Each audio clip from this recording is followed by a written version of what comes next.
코로나19 재확산으로 서울과 수도권 소재 교회의 현장 예배가 전면 금지되면서 다음 세대 신앙교육에도 차질이 빚어지고 있습니다. 전국 각 지역을 대표하는 목회자들이 정부청사가 있는 세종시에서 코로나19 종식과 한국교회의 회복을 위해 기도했습니다. 두 차례 장기를 기증했던 한 목회자가 지난 42년간 헌혈을 꾸준히 이어와 주변에 큰 감동을 주고 있습니다. 장로회 신학대학교 역사박물관이 다시 문을 열고 학교 설립과 발전에 힘쓴 크리스천들의 사진과 관련 작품을 전시했습니다. 안녕하십니까. 구티비 뉴스입니다. 코로나19가 재확산되면서 서울을 비롯한 수도권 소재 교회의 현장 예배가 전면 금지됐습니다. 당장 이번 주부터 모든 예배가 온라인으로 전환되는 건데요.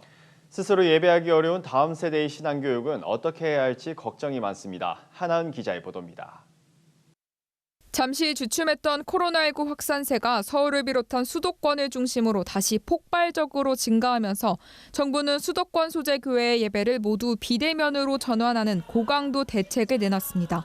교회 내 모든 활동이 전면 중단된 겁니다. 21일에는 정세균 국무총리가 나서 전국 모든 교회가 가급적 온라인 예배로 대체해달라고 요청하기도 했습니다. 물론 상당수 교회는 코로나 사태가 발생한 이후 온라인 예배 시스템을 구축하고 비대면 모임에도 신경을 써왔습니다. 하지만 상대적으로 관심과 돌봄이 필요한 다음 세대 사역은 얘기가 다릅니다. 목회자나 교사 없이 혼자서 온라인 예배에 집중하기가 쉽지 않기 때문입니다. 아이 컨택이 아예 안 되다 보니까 아이들과 저 사이에 그런 이제 영적인 교류라든지 아이들이 이제 설교에 어떤 반응하는지 그런 거를 이제 제가 확인을 할 수가 없고, 특히 대면 교제를 통해 긴밀한 관계 형성을 하는 아이들에게 온라인 예배만으로는 한계가 있다는 지적입니다. 실제로 교회 학교 사역자들은 시간이 갈수록 온라인 예배 참여도와 집중도가 떨어진다며 안타까움을 표했습니다. 처음에는 좀 이제 신선하고 다양한 컨텐츠들을 가지고 접근을 하긴 하지만 그것도 좀 한계가 있더라고요. 다시금 오프라인을 됐을 때 아이들이 얼마나 나올 수 있을까? 이거는 현실적인 고민인 것 같고요. 교회 교육에 대한 고민이 깊어지면서 다음 세대 사역 전문가들은 앞으로 양질의 콘텐츠 개발과 가정에서 부모가 신앙 훈련을 돕는 것이 필요하다고 강조했습니다. 엄마 아빠가 유튜브이지만 교회 가서 예배 드리는 것처럼 단정한 복장, 그렇다고 정장을 입으라는 것이 아니라 다소곳이 앉아서 같이 예배에 집중해서 예배 드리도록 부모가 교육할 필요가 있다는 거죠. 이처럼 다음 세대 신앙교육에 있어 가정의 역할이 무엇보다 중요합니다. 하지만 부모 없이 혼자 교회를 다니는 아이들의 경우 교회 학교 목회자나 교사의 꾸준한 돌봄이 필요하다고 전문가들은 조언했습니다. 구티비 뉴스 하나은입니다.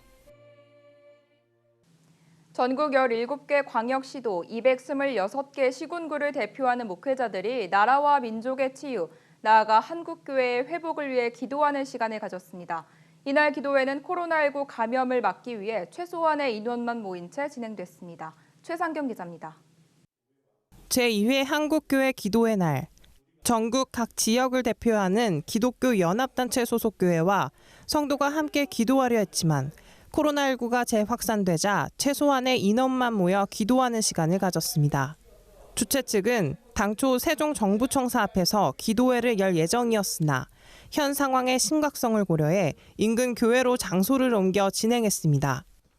하나님 여호와의 만군의 이름을 믿고 우리가 기도하며 한국교회가 하나 되어서 통해 회복하고 하나 되어서 하나님께 부르짖을 때 하나님이 반드시 우리를 고치시고 대한민국을 치료할 줄 믿기 때문에 오늘 정말 어려운 가운데서도 우리 전국 대표들이 모여서 기도한 이유 중에 하나입니다.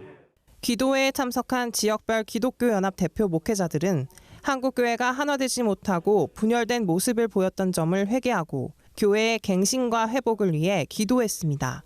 특히 코로나19로 인한 국가적인 어려움을 기도로 극복하고 한국교회가 다시 한번 세상의 빛과 소금의 역할을 감당하길 간구했습니다. 되지 못함을 용서해 주시옵소서. 우리에게 주어진 사명을 제대로 감당하지 못함을 용서해 주시옵소서.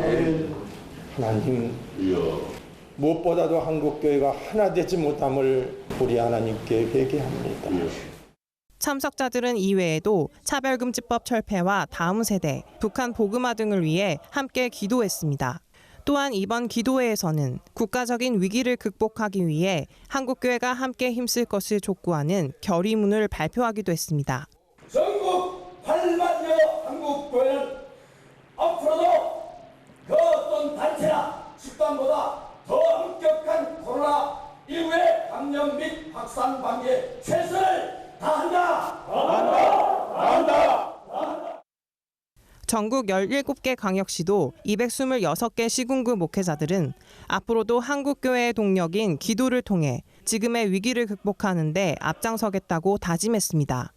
구티비 뉴스 최상경입니다. 코로나19 사태로 헌혈 인구가 크게 줄어들었습니다. 이런 가운데 한 목회자가 무려 42년간 600회나 헌혈했다는 사실이 알려지면서 주변을 놀라게 했는데요. 알고 보니 자신의 신장과 간을 떼어 기증하는 등 생명 나눔을 실천해 큰 감동을 주고 있습니다. 차진환 기자의 보도입니다. 헌혈 의자 위에 편안히 누워있는 한 남성. 익숙한 듯 주먹을 쥐었다 폈다 반복합니다. 주인공은 서울 노원구 주양교회 담임이자 태릉 지역 아동센터 대표인 표세철 목사. 고등학교 시절 처음 헌혈을 시작해 무려 42년간 꾸준히 이어오던 그는 최근 600회를 달성했습니다. 특히 이날은 아들 표성은 씨와 함께하며 의미를 더했습니다. 올해 상반기 코로나19 사태로 헌혈 인구가 크게 감소한 요즘 표 목사의 600회 헌혈은 많은 이들에게 감동으로 다가왔습니다. 지속적으로 생명 나눔에 관심을 가주시고 헌혈에 참여를 해주고 계십니다. 이런 분들이야말로 우리 시대의 진정한 영웅이 아닐까 생각을 합니다.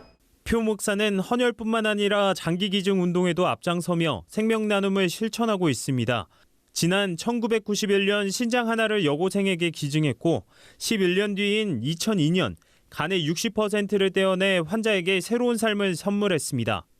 현재는 아이들을 돌보기 위해 지역 아동센터를 운영하고 있으며 지역 어르신들에게도 간식과 식사를 무료로 제공합니다. 매주 15명의 재소자들에게 설교문을 보내 복음을 전한다는 표 목사는 한 사람의 영혼과 생명을 살리는 일이라면 무엇이든 발벗고 나서겠다고 말했습니다. 우리 삶 평생 하나님 앞에 가는 그날까지 예수님의 사랑을 생각하고 예수님의 제자로 살아야 되기 때문에 헌혈하는 것도 마찬가지입니다. 이제 나아가서 700, 800 할 수 있도록 더 관리 잘하겠습니다.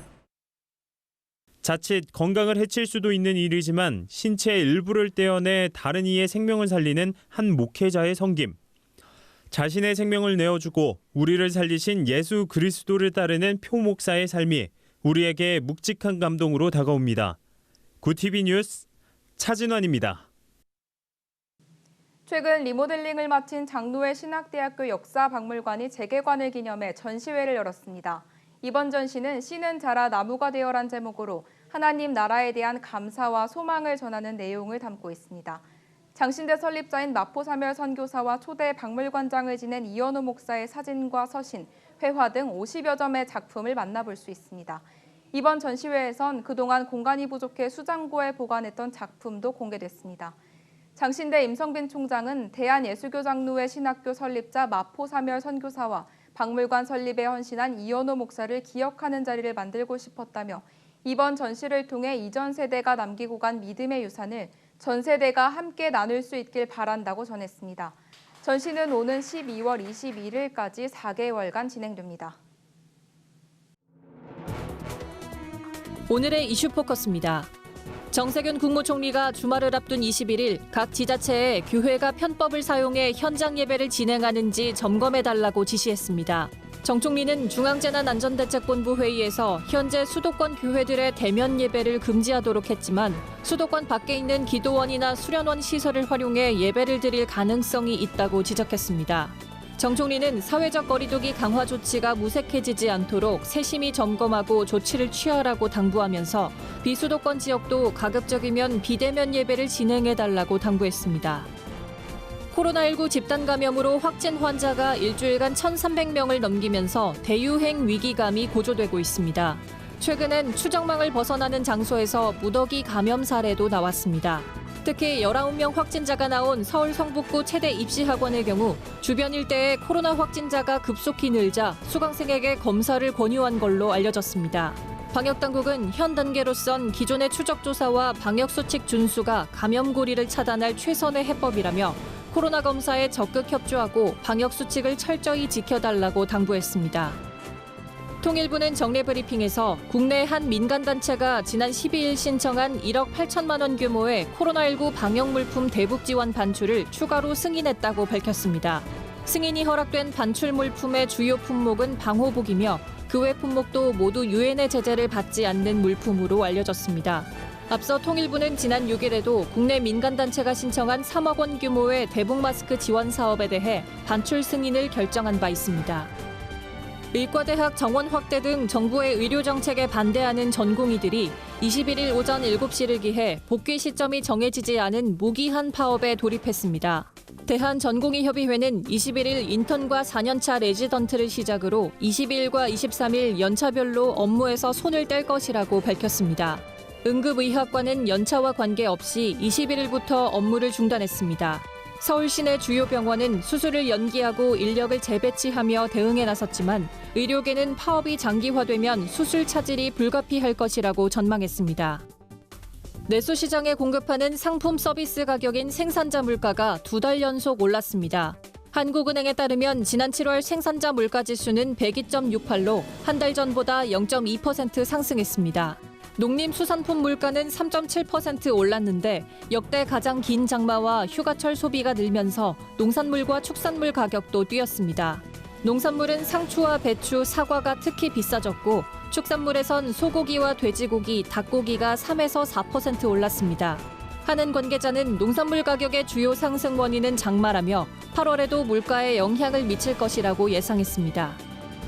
제17회 에너지의 날을 맞아 22일 밤 9시부터 5분 동안 서울 시내 주요 건물에 불이 꺼질 예정입니다.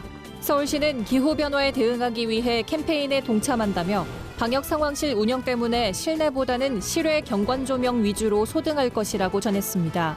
이번엔 서울시 공공기관을 비롯해 남산 서울타워, 63스퀘어, 롯데월드 등 200여 건물이 소등 캠페인에 참여할 예정입니다. 에너지 자립 마을 등 공동주택단지는 오후 2시부터 1시간 동안 에어컨 온도를 2도 높여 에너지 절약에 동참하기로 했습니다. 구티비 뉴스 김민주입니다. 구티비 월드와이드입니다. 도널드 트럼프 미국 대통령이 한국과 뉴질랜드의 코로나19 재확산을 이틀 연속 거론하며 두 나라가 방역에 성공하던 시절이 끝났다는 취지의 발언을 해 논란이 되고 있습니다. 트럼프 대통령의 이번 발언은 두 나라가 방역 모범 국가로 불렸지만 재확산이 발생해 코로나19를 잘 억제하던 시절이 지났다는 주장으로 볼 수 있습니다. 하지만 한국의 확진자가 미국과 비교되지 않을 정도로 적은 규모임을 볼 때 트럼프 대통령의 발언은 자신의 코로나19 대응 실패론을 덮으려고 무리한 사례까지 거론한 것으로 풀이됩니다. 러시아의 야권운동가 알렉세이 나발니를 둘러싸고 독살 시도 의혹이 증폭되고 있습니다. 나발니가 러시아 기득권층의 눈에 가신 데다 러시아에서 소련 시절부터 다수 반체제 인사들이 독살된 전례가 있기 때문입니다. 현지 시간으로 21일 외신들에 따르면 나발니는 전날 공항에서 차를 마신 뒤 여객기 내에서 땀을 쏟다가 의식을 잃은 채 쓰러졌고 중독 증세를 보여 치료를 받고 있지만 위독한 상황입니다. 서방의 언론과 국가 지도자, 나발니의 지지자들은 블라디미르 푸틴 정권의 독살 시도 가능성을 제기하고 있습니다. 세계적인 열대 늪지인 브라질 중서부 판타나우 지역에서 화재로 생태계가 대규모로 파괴되는 것과 관련해 자이르 보우소나루 대통령이 현실적으로 단속이 어렵다는 입장을 밝혔습니다. 전체 판타나우 면적은 한반도와 비슷한 약 22만 제곱킬로미터이며 아마존 열대우림에 버금가는 생태계의 보고로 꼽힙니다. 브라질 국립우주연구소 자료에 따르면 올해 들어 지난 15일까지 7,339건의 화재가 발생해 판타나우의 10%가 불탄 것으로 추산됩니다. 전문가들은 가뭄의 장기화로 인한 건조한 날씨가 화재 증가의 원인이라고 분석했습니다. 중국의 유명 음료업체가 가족을 포기하고 회사에서 평생을 일할 것을 요구하는 채용 광고로 누리꾼들의 분노를 샀습니다. 30년 이상의 역사가 있는 이 업체는 지난 19일 40명을 채용해 매니저로 양성한다는 광고를 냈습니다. 채용 조건은 가족과 보내는 시간을 포기하고 회사를 위해 평생 일하라는 것이었습니다. 심지어 자신의 집을 담보물로 제공해 평생 근무를 약속하라고 요구했습니다.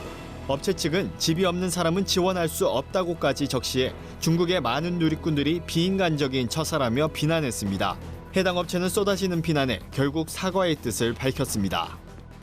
독일의 한 대학에서 특정한 일을 하지 않는 게으름에 대해 장학금을 내걸어 눈길을 끌고 있습니다. 성취와 목표 달성 중심으로 조직된 사회의 반기를 들어보자는 취지에서입니다. 함부르크 예술대는 최근 1,600유로, 한화 약 225만 원 상당의 장학금 수혜 대상자를 뽑기 위해 독일 전역을 대상으로 공모에 들어갔습니다. 지원서는 4개의 질문으로 구성되어 있는데 무엇을 하지 않고 싶은지, 얼마나 하지 않고 싶은지, 또 구체적으로 왜 이 일을 하지 않는 게 중요한지, 왜 당신이 이 일을 하지 않는데 적합한 사람인지 등입니다. 이 프로그램 기획자는 아무것도 안 하는 것은 아주 쉬운 일은 아니라며 우리는 능동적 무활동에 초점을 맞추려 한다고 말했습니다. 구티비 뉴스 오현근입니다. 글로벌 선교 방송단과 함께하는 교계 소식을 하나은 기자가 보도합니다. 장로의 신학대학교 제22대 총장에 임성빈 총장이 재임됐습니다. 당초 이사회는 제21대 임성빈 총장 연임을 결정했지만 과정에 절차적 문제가 있다는 지적이 제기되면서 기회의 공정성을 위해 다시 제22대 총장 초빙 공고를 내고 선거를 진행했습니다. 총장 인선 소위원회에서 지원자의 적격 여부와 서류 검토를 진행해 4인을 총장 후보자로 이사회에 추천한 뒤 후보자들의 발표와 질의응답을 거쳐 과반수를 얻은 임성빈 후보자가 제22대 총장으로 선출됐습니다. 꿈의 학교 이은진 협력기관 기자가 보내온 소식입니다.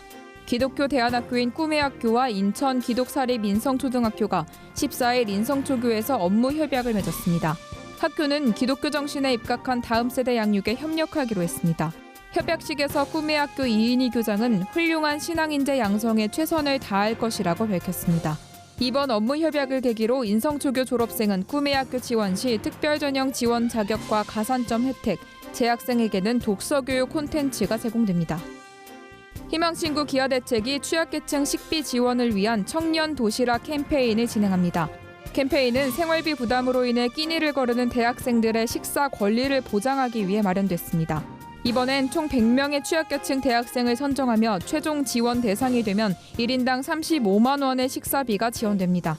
캠페인 모금은 기아대책 홈페이지를 통해 참여할 수 있습니다. 구티비 뉴스 하나은입니다. 코로나19 확산세가 심상치 않습니다. 정부에서는 전국 교회에 이번 주일 예배를 온라인으로 전환해달라고 요청했습니다. 이를 두고 교계 내에서도 반응이 엇갈리고 있는데요. 한국교회가 이런 위기 상황에 잘 대처할 수 있도록 지혜를 모아야 할 때인 것 같습니다. 이상으로 뉴스를 마칩니다. 오늘도 함께해 주신 여러분 고맙습니다.